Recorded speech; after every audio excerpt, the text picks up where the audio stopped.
le fait écho du jour. Et le fait du jour, Éric Le Boucher, c'est le déficit budgétaire qui dérape. Il a glissé de plus de 4 milliards selon une information donnée par les Échos. Oui, 87 milliards d'euros en 2014, soit 4,4 milliards de plus que prévu.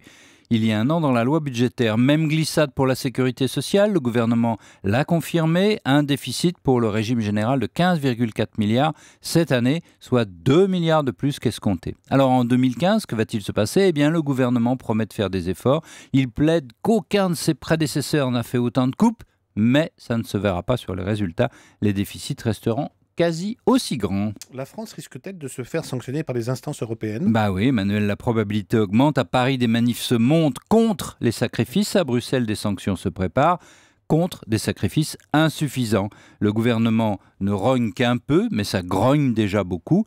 François Hollande est sur la glace, ça dérape de partout. Et la cause des dérapages, c'est la faible croissance ? Voilà.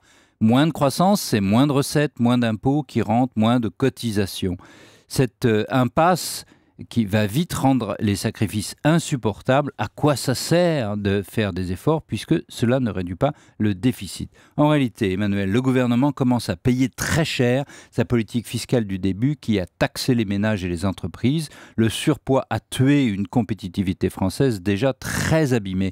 François Hollande l'a compris, il a fait demi-tour avec la nomination de Manuel Valls, mais c'est très tard. Les entreprises sont défiantes, la croissance est cassée, proche de la stagnation. Du coup, le gouvernement se débat, il coupe, mais les sacrifices apparaissent inutiles. Rien n'est jamais possible sans croissance, c'est elle absolument qu'il faut retrouver. C'était le Tout Écho avec Éric Le Boucher.